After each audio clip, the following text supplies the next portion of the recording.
Hi, everybody. I'm Olivia F. Scott, the creator of Freedom at the Mat. And today we're going to talk about worthiness, right? Amongst all the things in the world, if you don't believe that you're worthy of it, then you'll never get it because you don't believe it. So today we have with us Dr. Donna Oriowo. She's a sex and relationship therapist hailing from the Washington, D.C. area, and she has a brand new book out called Drink Water and Mind Your Business. She focuses on helping individuals navigate the complexities of love, sexuality, and freedom. And her new book focuses on self-esteem. You're so high.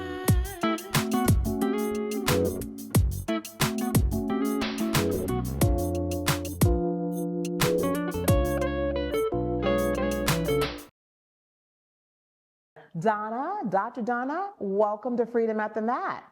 Hey, thank you for having me. I'm excited to be here. I'm excited to have you here. So let's talk about it. I want to get right into this new book, okay? So you've got this book that's called Drink Water and Mind Your Business. Can you tell us what that really means? What is it all about? Quite frankly, I don't think that Black women, we don't always take care of ourselves, mostly because we've been taught to take care of everybody else, which means that we are expecting other people, in a sense, to drink water for us. And I'm like, you've got to take care of yourself. You have to drink your water and mind your business, as in the way that my mama would say it, like face your front. As in actually do your work, mind, take care of your business. I think that sometimes we're very interested in helping others because it feels easier, because it also, and because it, sort of gives us a sense of worth in that we are needed and we're taught to be needed. Right. And so our worth is tied to that needing, being needed. Exactly. And it's kind of sad by a lot. It's kind of sad by a lot, actually. It is kind of sad. So, when you say drink your water, hmm is that figurative as well as literal? Like nourish yourself, like literally drink your water, but also nourish yourself. Is it both? Yes, it's definitely both. I am an advocate for pleasure, and pleasure is better had when you're hydrated. That's usually where those missing orgasms are, on the other side of dehydration. Drink some water.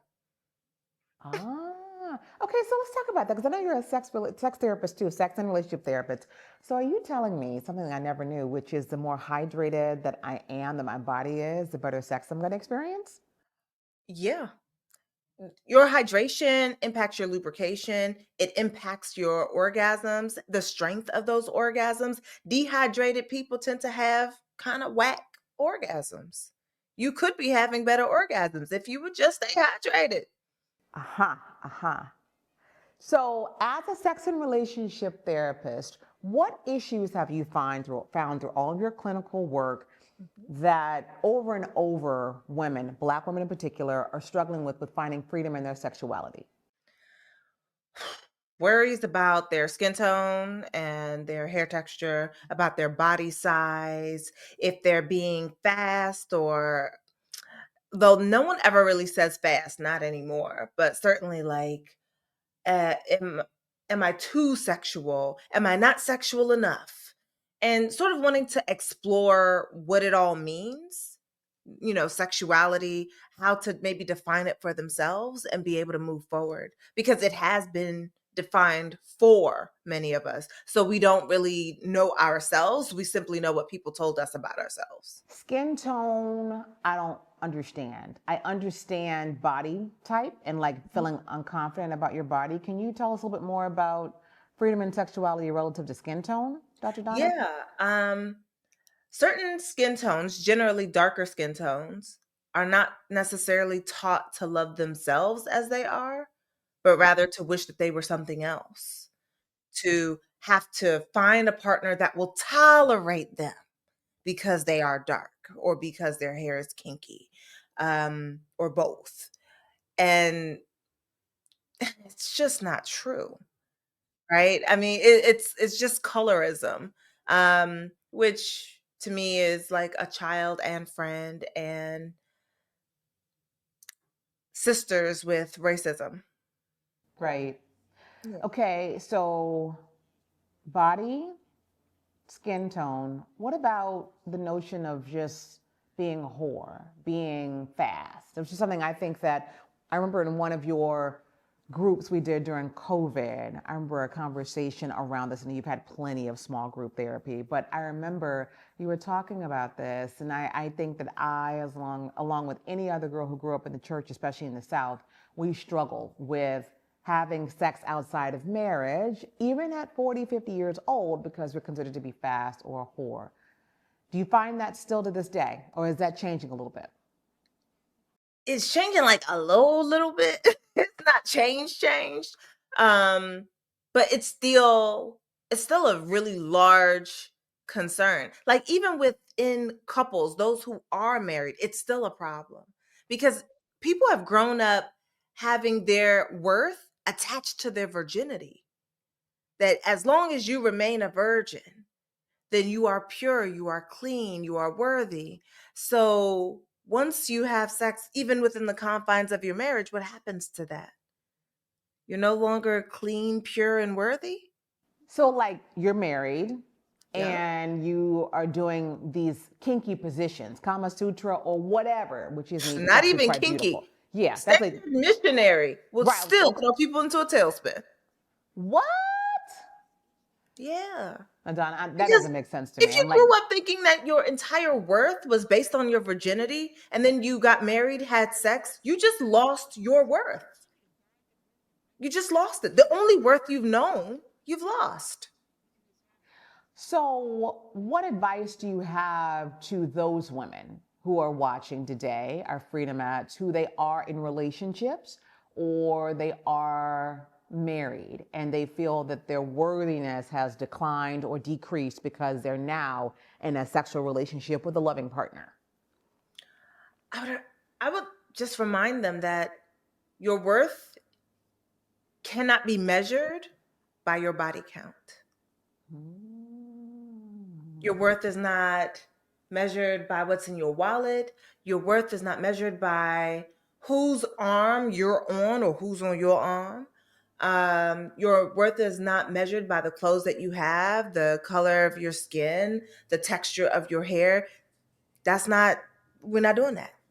It's simply not true. It is a social construct of this time, of this space, and of where we are, but it is not equal to your worth. Got it. And how do you help these women find freedom? Any women, single or married or partnered in some way.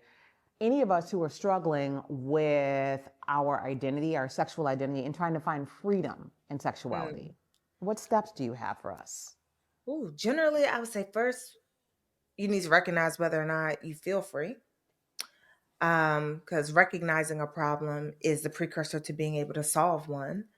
Then I would say we need to define freedom because how freedom looks to me and how freedom looks to you may be completely different. So you've got to know what freedom means to you. Mm-hmm. So that is not steeped in and starting from somebody else's definition.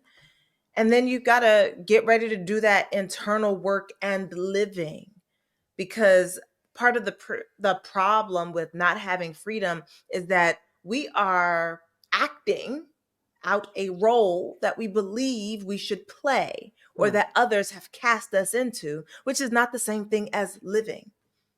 We're trying to do things for the likes or for to be seen or for someone to accept us or to like us or what have you. We're not being ourselves, which means we're not living. Correct. We're Correct. just sort of going through the motions. So, of all the people that you've been seeing in your clinical practice, small group, one on one, what are some reasons why people have so low self worth? Ooh,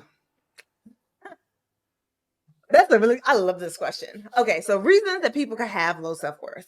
We're indoctrinated into believing the hype about our place. Parents and the folk who raised us, who were around us, they were self-esteem deficient. The world continues to reaffirm that we are unwanted. And people are judging themselves by their ability to climb a tree, though they are a fish. Though they are what? though there are fish. I Oh, think that was Albert Einstein's quote. Like, if the path to intelligence, if you're trying to say that you're intelligent if you can climb a tree, then a fish would live its entire life believing that it is dumb. right, right, We are cookie cuttered into how we're supposed to behave and to live and what we're supposed to believe. So much so that we are judging ourselves by standards that do not actually matter for who we actually are. So we're judging ourselves by our ability to climb a tree, but we are great at swimming. Some of us are great at flying. We don't know how to climb trees, but we know how to do other things. But because someone said climbing trees is the most important thing, right. that this is how you determine your worth as a person, we now think that something is wrong with us because we can't climb trees. So we neglect to see that instead we can fly, that we could swim, that we are great walkers, that some of us are great runners. We are, or skaters, or what have you. We've lost all that because we're just judging ourselves by our ability to climb a tree.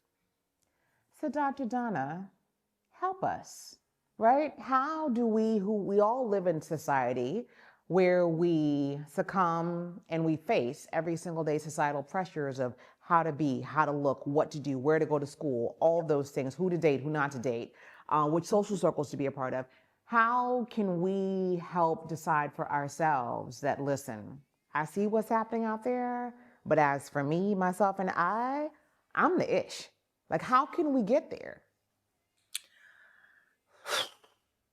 I mean, part of the ways that we can get there, like if I was to give you a recommendation on how people can just find their worth, I would say that number one, start thinking of worth as a constant, not as a comparison or a zero sum game. Right? So Mm, your worth is constant, regardless of whether or not you feel it, right? Because feelings are not facts. right? Your worth is equal to any other person on the planet, period. I don't care if you want to compare yourself, your worth is equal to that of the Obamas, your worth is equal to that of Beyonce, your worth is equal to that of Kendrick. You have the same worth because you are a people. And as long as you are a person and they are a person, the worth is equal. People may have more, but it doesn't mean they are worth more. So, number Correct. one, let's distinguish. Number two, cut out malignancies. You have people in your life who just neg you. That's it. They say negative things. They try to make you feel badly about yourself. They're trying to slightly put you in your place. Have a conversation with them because number one, some people don't recognize that they're doing it, Hmm. but some people are going to keep doing it even after you set the boundary. You may need to start cutting them out, right? Maybe some of those people don't need to be, maybe they don't belong in your inner circle. Maybe they need to be kept at a distance, or maybe they just are not people who you should be hanging out with any level of consistency. Cut out malignancies because those type of people can be poisonous to your mental health and well-being. Correct. Correct. All right. So let's talk also about the interconnectedness between self worth and dating. Have you ever heard the saying that you date at the level of your self esteem? Yes, I've heard. What do you think about that? Do you believe that's I true? disagree. I think it's false. You think I it's think false? that people date, all people date everyone, and I think that the success, as it were, of your relationship will then depend on your levels. Because when you're in a relationship, you love the person with what you have, but what you have may not be enough. What you may have may be too much Hmm. based off what they've got going on. So we love, when you love, we just love. Whether or not it will be enough to sustain your relationship, that's something else entirely. Well, I was going to ask you that. Do you feel that self worth has any impact on people's ability to heal post breakup? Absolutely. Absolutely. If you don't believe if you don't believe that you're worthy of that relationship in the first place, then you're already going to move straight into shame and blame for yourself. You're not, if you have low self-esteem, you're not going to see the full picture of what that relationship was. You'll probably do a really good job of just moving in straight on into self-blame and self-doubt, and like, yeah, they shouldn't have been with me anyway. It was never going to work. You have a narrative in your head that is fueled by that sort of self-esteem. Self-esteem literally impacts every single portion and facet of your life. Every single one. What you will do and what you will not do. Who you will say hi to and who you won't, whether or not you go out, whether or not you wear that outfit that you've been wanting to wear, or buy the one that you've been wanting to buy. Your self-esteem impacts all of it because you are trying to determine whether or not you are good enough, as it were, to wear the thing, to say the thing, to show up in that way, to date this person, and whether or not you're even worthy of healing and moving on from a relationship that has ended. It impacts everything. And even when you're in the relationship, right? So you're the doctor. I'm just going to throw this out there. You're going to tell me if you agree with where I'm going on this. I feel like potentially low self-worth will impact your ability to speak your needs and communicate what you want, right? If you're in it Absolutely. and you don't, Which makes your sex life trash, as well as your relationship. Just trash. right? So it's like if you just don't even believe you should have it to begin with, you don't know how to speak up Mhm. and advocate for yourself and communicate your needs. Yeah. So, of all relationships that you counsel, how many end because someone has either settled or not communicated what they wanted? Too many. Too many. Um, some of us are playing Disney games in our relationships, meaning that we believe that a partner, if they truly love you, is going to read your mind. They are supposed to know you almost better than you know yourself. And it's bull. No one is going to know you. The person that knows you better than you is your maker. And I do not mean your parents. I mean your maker. If you believe beyond, and if you believe in the metaphysical, if you believe in God and universe and something bigger than you knowing you before you were ever here, they know you probably better than you know you. But other than that, on this earth, no one knows you better than you do. They may learn things about you, but they will never know you better than you do. Do you have any exercises, perhaps in the book, or if not, and I'll just ask the question today, do you have any exercises in the book that help guide people to improve their self esteem or their self worth? Absolutely. Okay, can you share a few of those with us? I mean, I could share a little something, but I'm not giving away all my No, secrets. I want you to give us one. Give us one. One recommendation Honestly, or exercise. chapter 3 of the book is, do you value self-esteem? And quite frankly, I feel like beyond even defining what self-esteem is and is not, beyond understanding what could be inside of self-esteem and what makes it up, whether or not you value it, that's going to be part of the secret. Because a lot of people don't value self-esteem.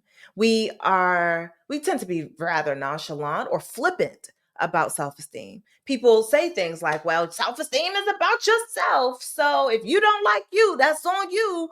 And I'm just like, nobody grows up in isolation. Self-esteem is not self-taught. So why do we believe that if somebody never taught it to you, that you're somehow supposed to know it? And even beyond knowing it, being able to move your life to implement it. It's toxic individualism. It is a gift of our culture. Self-esteem is grown, it is watered, it is cared for in community. And when the community has been underfed, underwatered, undercared for, it cannot necessarily teach you self-esteem. The first way that you learn to love is the way that your caregivers love you. You learn what it is by seeing it in action, by hearing the words of love and affirmation. This is how we learn to love.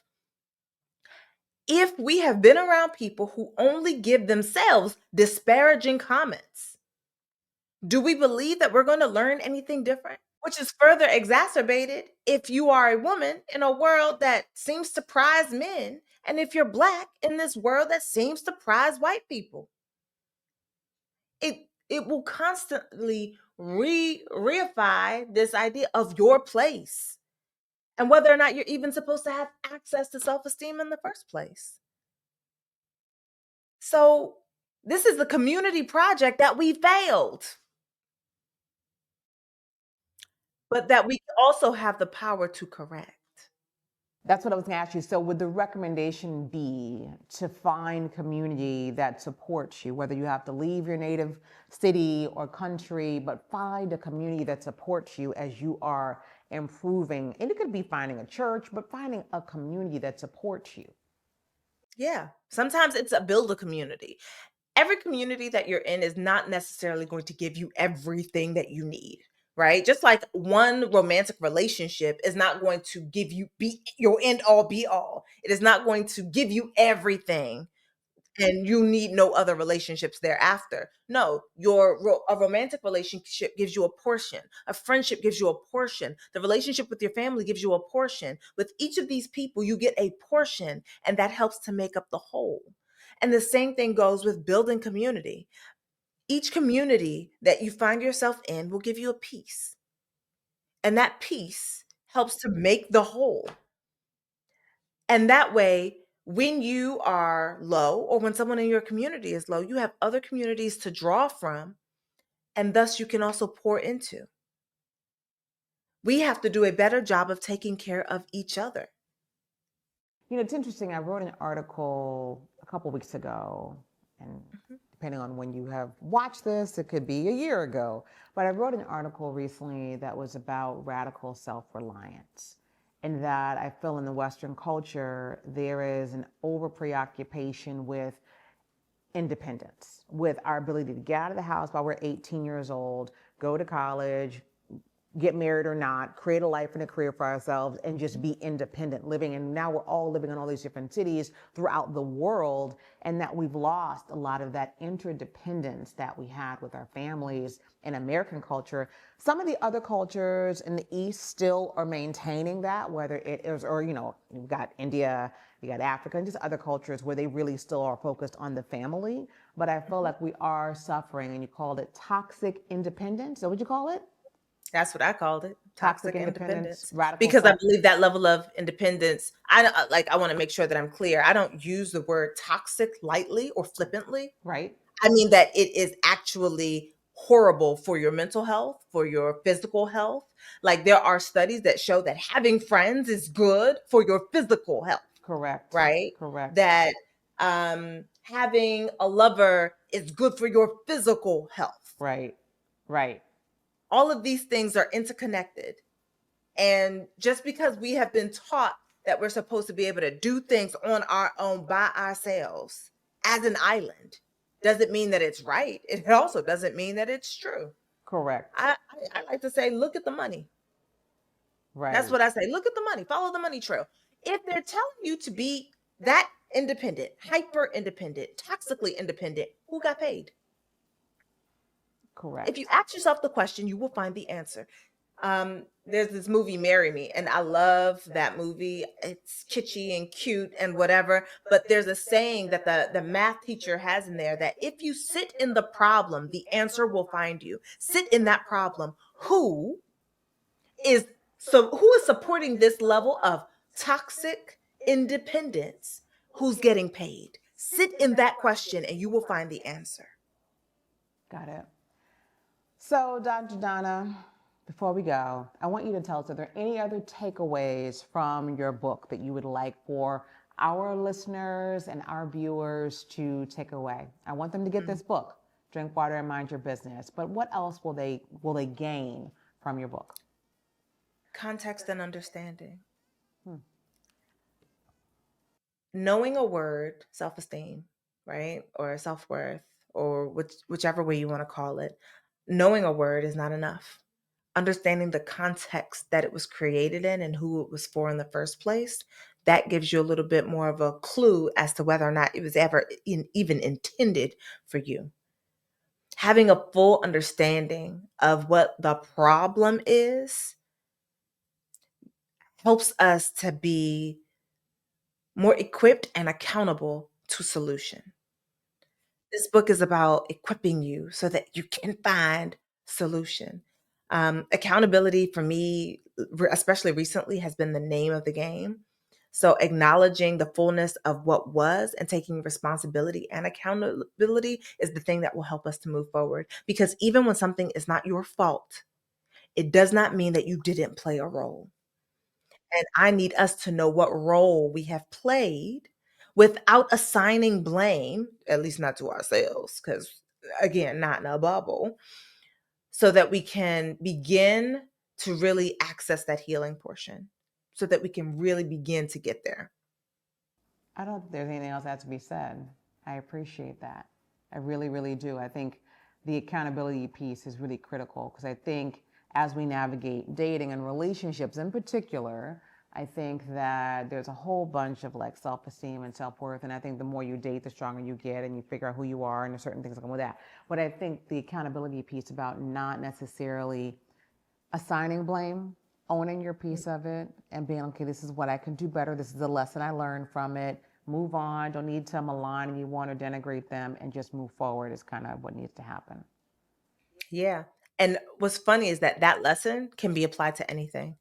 It can be applied to the jobs that you've had, the lovers that you've taken. It can be applied to friendships that have ended. If you sit back and sit in acknowledging the fullness of what was and take accountability for your role, then you know what worked and what didn't work in that instance, what you might want to do differently. And then you are able to start any new relationship, a relationship with a job, a relationship with a lover, a relationship with a friend, differently for the next time. Because it's not that you failed in the one that came before, it's that it finished. And when something finishes, it gives us an opportunity to look at what was, right? To have a Sankofa moment, looking back to go forward so that you don't repeat those mistakes. Correct. Wow. Where's your book available, Dr. Donna? This book will be out May 13th and it will be available wherever books are sold. Okay. So I personally have been pointing people towards smaller retailers. Yep. And so, hey, go get it wherever you get it. Do what your wallet allows. And of course, request it at your local library if it is not already there. Wonderful. Thank you so much for spending time with us today. I really appreciate it. I encourage all the Freedomites to check out her book, whether it is a paid copy at your local bookseller or, a larger chain, or at your library if your budget needs that support too. May God continue to bless each of you. Ashe.